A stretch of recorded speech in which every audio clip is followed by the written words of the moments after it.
Assalamualaikum warahmatullahi wabarakatuh. Apa kabar semuanya? Pada kesempatan kali ini, kami ingin memaparkan tentang teori pemrosesan informasi.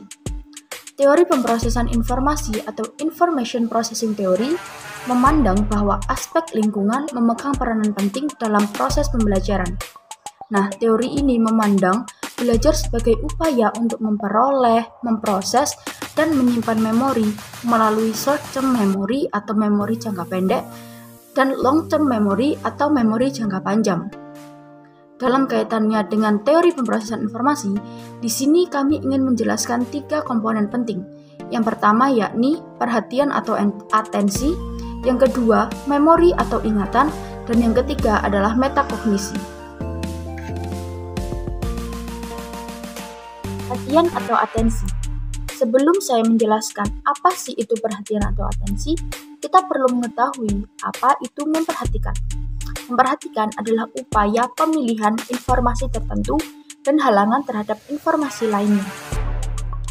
Contohnya, ketika kita berbincang-bincang dengan teman kita di tengah keramaian kota, maka kita disebut dalam keadaan sedang memperhatikan, karena kita memilih mendengar informasi dari teman kita dan mengabaikan informasi-informasi yang datang dari keramaian kota.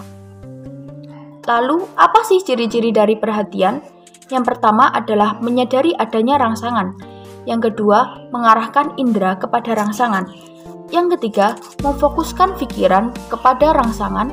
Yang keempat, melakukan aktivitas atau kegiatan. Dan yang kelima adalah fokus dengan aktivitas yang dilakukan. Faktor-faktor yang mempengaruhi perhatian. Ada 2 faktor yang mempengaruhi perhatian. Yang pertama adalah faktor eksternal dan yang kedua adalah faktor internal. Faktor eksternal berupa intensitas atau kekuatan rangsangan, daya tarik rangsangan, perubahan atau pergantian rangsangan, keteraturan rangsangan, suara yang tinggi, rangsangan yang terbiasa, dan isyarat atau tanda. Sedangkan faktor internal berasal dari diri individu tersebut. Yang pertama adalah minat, yang kedua kondisi fisik atau kesehatan, yang ketiga keletihan, yang keempat motivasi, yang keenam kebutuhan perhatian, yang ketujuh harapan, dan yang terakhir adalah karakteristik kepribadian. Jadi, salah satu faktor yang paling besar yang mempengaruhi perhatian adalah kuat tidaknya rangsangan dari objek itu sendiri. Perhatian yang tinggi akan timbul ketika objek perhatian memberikan rangsangan yang kuat.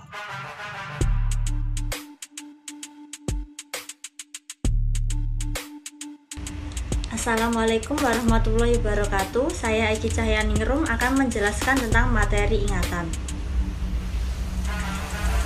Yang pertama, teori memori atau ingatan. Dalam penelitian ini menggunakan landasan teori dengan pendekatan psikologi yang menggunakan aliran psikologi behavioristik pada mulanya pendidikan dan pengajaran di Amerika Serikat. Didominasi oleh pengaruh Thorndike tahun 1874 sampai 1949. Berdasarkan hasil penelitian Thorndike menemukan hukum-hukum sebagai berikut. Yang pertama adalah law of Re, yang kedua law of Exist, yang ketiga law of effect. Bahwa daya ingat manusia dibagi menjadi 2, yaitu memori fakta adalah kemampuan untuk mengingat informasi seperti nama, tanggal, tempat, wajah, kata, kalimat, kejadian bersejarah, dan sebagainya.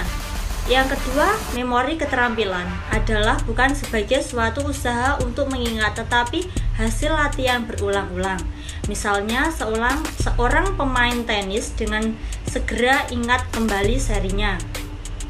Dalam hal ini ada 3 tahap kerja memori, yaitu yang pertama encoding, merupakan aktivitas pemberian kode atau tanda-tanda yang mengesankan kepada sistem memorial untuk kemudian diubah sedemikian rupa menjadi bentuk informasi yang diterima oleh sensor, registrasi, dan proses memori. Yang kedua adalah storage, merupakan proses memelihara hafalan yang telah diterima untuk disimpan di dalam memori. Yang ketiga, retrieval, merupakan proses untuk mengenali jejak dan lokasi penyimpanan memori. memanggilnya kembali pada memori permukaan di otak untuk kemudian menggunakan informasi tersebut pada saat dibutuhkan, yaitu mengingat kembali. Sternberg mengatakan ada 3 jenis memori atau ingatan. Di antaranya yang pertama adalah memori serapan indera.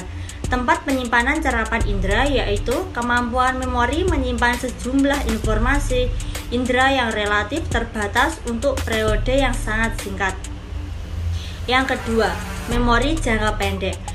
Tempat penyimpanan informasi untuk waktu yang singkat, yaitu kemampuan memori menyimpan informasi persepsi untuk jumlah atau waktu yang lebih lama, namun dengan kapasitas yang relatif lebih terbatas. Memori ini menahan data memori selama beberapa detik dan terkadang bisa juga beberapa menit. Yang ketiga adalah memori jangka panjang. Tempat penyimpanan informasi untuk waktu yang sangat lama. Sebuah kapasitas memori yang sangat besar, kemampuan penyimpanan berbagai informasi pengalaman untuk periode yang sangat panjang, bahkan mungkin untuk waktu yang sangat tidak terbatas. Sekian dari saya. Wassalamualaikum warahmatullahi wabarakatuh. Assalamualaikum warahmatullahi wabarakatuh. Di sini saya akan menyampaikan materi tentang metakognisi. Sebelumnya, apakah kalian tahu metakognisi itu apa? Nah, kita bahas di sini sama-sama ya. Metakognisi adalah bagaimana seseorang mengatur aktivitas kognisinya secara efektif. Karena itu, pengetahuan metakognisi memuat pengetahuan deklaratif, prosedural, dan kondisional. Jika dirujuk pada pelaksanaan pembelajaran dengan media metode ceria, maka pengetahuan deklaratif ditunjukkan dengan menampilkan kelompok untuk mempresentasikan kemampuannya. Prosedural ditunjukkan dengan peserta didik mengikuti proses atau prosedur pada tiap tahapan reaksi. Dan kondisional dilaksanakan sesuai kemampuan peserta didik. Bahasa yang digunakan sesuai kemampuan sendiri untuk menerjemahkan bahasa reaksi pada tiap tahapan respirasi. Istilah metakognisi merujuk kepada tindakan berpikir tentang apa yang dipikirkan. Metakognisi mempunyai keupayaan yang membolehkan seseorang itu mengawal pemikiran mereka. Metakognisi juga bermaksud fungsi eksekutif yang mengurus dan mengawal bagaimana seseorang menggunakan mindnya atau pikirannya, dan merupakan proses kognitif yang paling tinggi dan canggih. Metakognisi tidak sama dengan kognisi atau proses pemikiran seperti membuat inferen, membuat perbandingan, membuat ramalan, menilai, membuat sintetis atau analisis.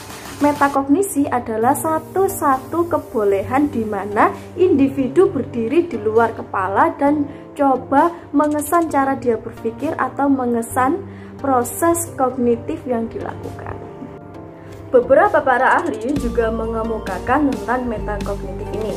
Salah satunya pengertian metakognitif menurut Marzano 1988. Yang mengatakan bahwa secara sederhana metakognisi ini merupakan kesadaran berpikir yang memainkan peranan spesifik dan kemudian menggunakan kesadaran ini untuk mengontrol apa yang akan kita lakukan.